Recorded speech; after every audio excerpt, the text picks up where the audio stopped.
আমি আপনাদের খেদমতে ছোট্ট একটা সূরা, মাত্র 4 আয়াতের। আয়াত কয়টা? এই পুরা সূরাটার মধ্যে শব্দ আছে 15টা। কয়টা? এই সূরাটার মধ্যে অক্ষর আছে 47টা। কয়টা? তো 47টি অক্ষর বিশিষ্ট, 15টি শব্দ বিশিষ্ট, শুধুমাত্র কেবলমাত্র 4টি আয়াত বিশিষ্ট ছোট্ট একটি সূরা। আপনাদের খেদমতে এই চমৎকার রজনীতে আমি এই সূরার আলোকে কিছু কথা বলার চেষ্টা করব ইনশাআল্লাহ। এই সূরাটা অনেক বরকতপূর্ণ সূরা। এই সূরাটা বিষ্ণু ঈসা ইসলাম ফজরের সুন্নাত নামাজ যখন পড়তেন তখন পড়তেন এই সূরাটা। মাগরিবের সুন্নাতে বিষ্ণু ঈসা ইসলাম এই সূরাটা পড়তেন। আবার যারা হজ উমরা করেছেন তাওয়াফের পরে 2 রাকাত নামাজ পড়া সুন্নাহ, ওই 2 রাকাত নামাজের দ্বিতীয় রাকাতে বিষ্ণুনবী এই সূরাটা পড়তেন। তাওয়াফের পরে 2 রাকাত পড়তে হয়, এই 2 রাকাত সালাতের দ্বিতীয় রাকাতে বিষ্ণুনবী এই সূরাতুল ইখলাস পড়তেন। সুবহানাল্লাহ পড়েন। আবার বিতিরের সালাতের শেষের রাকাতে পড়তেন। আল্লাহু আকবার। তাহলে আমরা পেলাম ফজরের 2 রাকাত সুন্নতে বিষ্ণুনবী সূরাতুল ইখলাস পড়তেন, মাগরিবের 2 রাকাত সুন্নাতে বিষ্ণুনবী সূরাতুল ইখলাস পড়তেন, তাওয়াফের পরে যে 2 রাকাত নামাজ পড়তে হয় তার দ্বিতীয় রাকাতে সূরাতুল ইখলাস পড়তেন। আর বিতিরের সালাত, তাহলে বিষ্ণু ঈসা ইসলাম বিতিরের সালাতের শেষ রাকাতে পড়তেন। মনে আছে? বিশ্বনবী এই সূরাটাকে বলেছেন সুলুসুল কোরআন, 1/3 অফ দ্য বুক। কি বলেছেন? সুলুসুল কোরআন, 1/3 অফ দ্য বুক। এই সূরা একবার পড়লে 10 পারার সওয়াব আমলনামায় দিবে কে? 2 বার পড়লে 20 পারার সওয়াব দিবে কে? 3 বার তেলাওয়াত করলে পুরো কোরআন খতমের সওয়াব দিবে কে? অনেক ব্যাখ্যাকারীরা বলেছেন না, সুলুসুল কোরআন দ্বারা এটা বোঝানো হয়নি যে একবার পড়লে 10 পারা। সুলুসুল কোরআন দিয়ে যেটা বোঝানো হয়েছে সেটা হচ্ছে পুরো কোরআনের 30 পারার কথাগুলোকে যদি সংক্ষিপ্ত করা হয় তাহলে 3টা কথা দাঁড়ায়। পুরো কোরআনটাকে যদি আমাকে বলেন মিজানুর রহমান আজহারি ভাই আপনি কনসাইজ করে প্রেসাইজ করে 3 শব্দে বলেন যে কোরআন আসলে আমাদেরকে কি মেসেজ দিতে চায়, তখন 3টা কথা বলতে হবে। 1 নাম্বার হচ্ছে তাওহীদ, 2 নাম্বার হচ্ছে রিসালাত, 3 নাম্বার হচ্ছে আখিরাত। আমার সাথে সাথে বলেন, 1 নাম্বার হচ্ছে তাওহীদ, 2 নাম্বার, 3 নাম্বার, আবার 1 নাম্বার, 2 নাম্বার, 3 নাম্বার। পুরো কোরআনে এই 3টা কথাই কইছে আল্লাহ। সুবহানাল্লাহ পড়েন। তাওহীদের কথা আল্লাহ বলেছে, রিসালাতের কথা বলেছে, পরজগতের কথা, আখিরাতের কথা বলেছে। তো যেহেতু এই সূরাটা তাওহীদের ব্যাপারে আলোচনা করেছে, তার মানে কোরআনের 3 ভাগের 1 ভাগ এই সূরার ভেতরে আছে না নাই? কথা কি বুঝতে পেরেছেন? বুঝতে পারলে তাকবীর হবে, আল্লাহু আকবার। সুলুসুল কোরআন, 1/3 অফ দ্য বুক। পুরো বুক, পুরো কোরআনকে কনসাইজ করলে 3 ভাগ করলে 1 ভাগ হচ্ছে তাওহীদ। এই তাওহীদের কথা এই সূরার ভেতরে ঢুকিয়ে দিয়েছে কে? আবার বিশ্বনবী কোবাপল্লীতে হিজরত করতে যে কোবাপল্লীতে মসজিদ বানালেন, কোবাপল্লী থেকে মদিনাতে যে মসজিদে নববী বানালেন, কিন্তু কোবাপল্লীর মসজিদের একজন ইমাম নির্ধারণ করে দেয়া দরকার। বিশ্বনবী ওই মসজিদের জন্য একজন ইমাম বানিয়ে দিলেন। বিশ্বনবীর নিয়োগ দেয়া ইমাম কোবাপল্লীতে ইমামতি করে। 3টা নামাজ জাহরি কেরাতে পড়তে হয়, মাগরিবের নামাজ, এশারের নামাজ, ফজরের নামাজ। বাকি 2 নামাজে সিররি কেরাত, আওয়াজ নাই। ঠিক কিনা? জোহরের আর আসরের সালাতের মধ্যে ইমাম কি আওয়াজ করে কেরাত পড়ে নাকি? শুধু পড়ে মাগরিবে, এশার সালাতে আর ফজরে। ঠিক কিনা?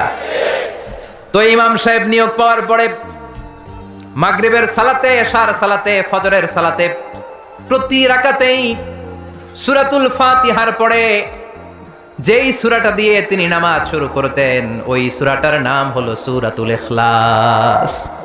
প্রতি রাকাতে। কি আজীব কথা! প্রতি রাকাতে আগে সূরা ফাতিহার পরে আগে সূরাতুল ইখলাস, তারপরে অন্য সূরা। দ্বিতীয় রাকাতে দাঁড়িয়ে ফাতিহার পরে সূরাতুল ইখলাস, তারপরে অন্য সূরা। প্রত্যেক রাকাতে। ও মিয়া, আপনারা ইমাম রাখছেন এই মসজিদে চকরিয়াতে, বদরখালী এলাকার ইমাম সাহেব প্রত্যেক নামাজে সূরা ফাতিহার পরে খালি ইখলাস পড়ে, কুল হুয়াল্লাহ পড়ে। কি করবেন? ইমাম রাখবেন? হ্যাঁ, আজকে ইমামের একদিন কি আমার একদিন, খালি কুল হুয়াল্লাহ। কোবাপল্লীর জনগণ রেগে মেগে বিশ্বনবীর কাছে চলে গিয়েছে, কারণ নিয়োগ তো বাতিল করা যাবে না। এটা বাংলাদেশের সিস্টেমের সভাপতি সেক্রেটারি নিয়োগ করা ইমাম না, এটা বিশ্বনবীর নিয়োগ দেয়া ইমাম। চিৎকার করে বলো ঠিক কিনা? নিয়োগ দিয়েছেও বিশ্বনবী, বাতিল করলেও করবে বিশ্বনবী। ঠিক কিনা? বিশ্বনবীর দরবারে চলে গিয়েছে, যে বলে ইয়া রাসূলুল্লাহ, ইয়া হাবিবাল্লাহ, সবাই মিলে কষ্ট করে আপনার নিয়ে মসজিদটা বানালাম, আপনার নিয়োগ দেয়া ইমামকে পেয়ে আমরা খুশি হলাম, কিন্তু ইমাম সাহেব মাগার কুল হু আল্লাহ ছাড়া কোনো সূরা পড়ে না। খালি কুল ফল্লা, খালি কুল ফল্লা। বিষ্ণুনবী বললেন বিপাকে, ঘটনা কি? এত সূরা থাকতে এইটারে পাইছে কেন?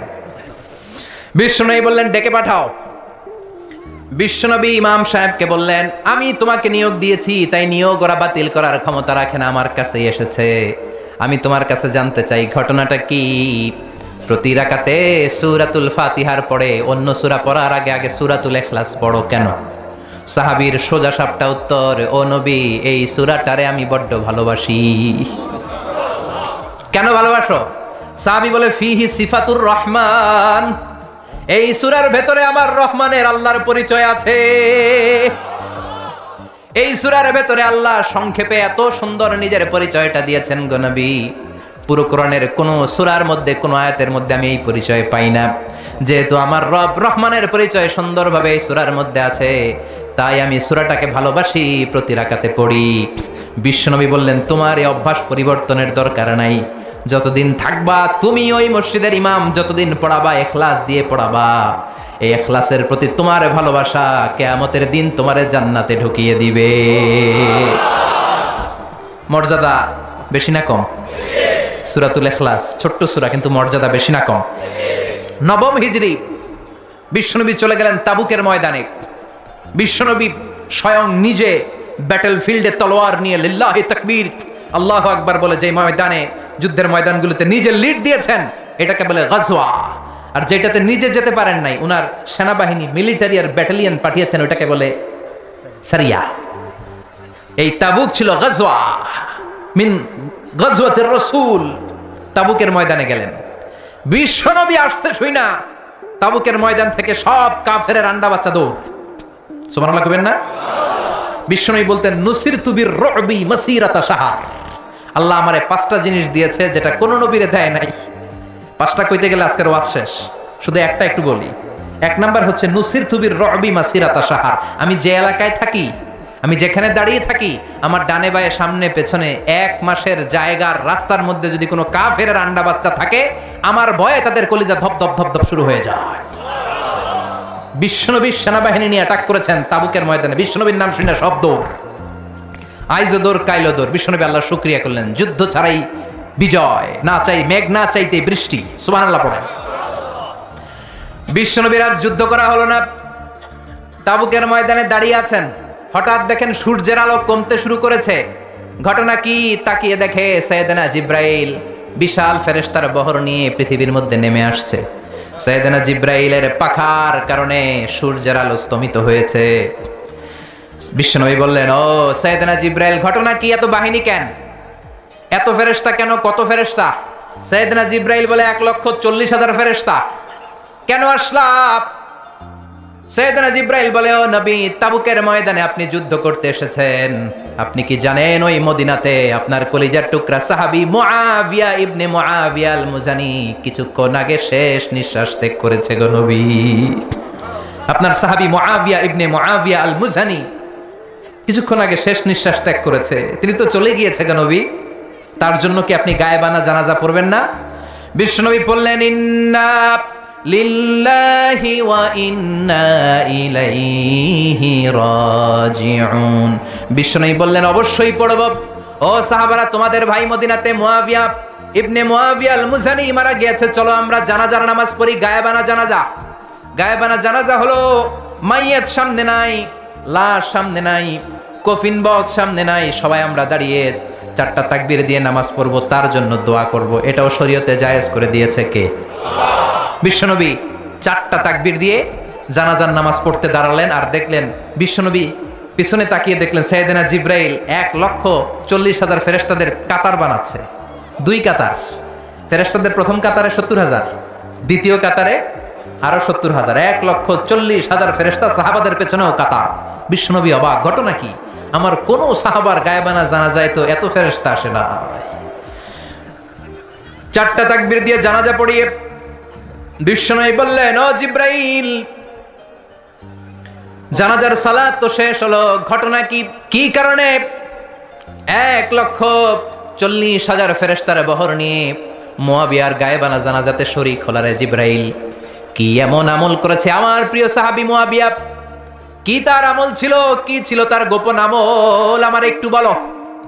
কেন তোমরা আসলা? কোন আমল তাকে আল্লাহর আরশের উপরে তুলে নিয়েছে? আল্লাহর আরশে তার খবর চলে গিয়েছে কোন আমলের কারণে? সাইয়েদনা জিবরাইল বলে, নবী গো, আপনার এই প্রাণের সাহাবী মুআবিয়া ইবনে মুআবিয়া আল মুজানি হাঁটতে বসতে চলতে ফিরতে সব সময় পড়তো কুল হুয়াল্লাহু আহাদ আল্লাহুস সামাদ লাম ইয়ালিদ ওয়া লাম ইউলাদ ওয়া লাম ইয়াকুল লাহু কুফুয়ান আহাদ। পড়েন আল্লাহু আকবার। 1,40,000 ফেরেশতা নিয়ে মুআবিয়ার জানাজাতে শরীক হওয়ার কারণ মাশিয়ান আও কাইমান আও কাইদান আও জালিসান, হাঁটতে বসতে উঠতে চলতে সব সময় এ সাহাবীর আমল ছিল কুল হুয়াল্লাহু আহাদ আল্লাহুস সামাদ লাম ইয়ালিদ ওয়া লাম ইউলাদ ওয়া লাম ইয়াকুল লাহু। তো এই আমলটা আমাদেরও থাকার দরকার আছে না নাই?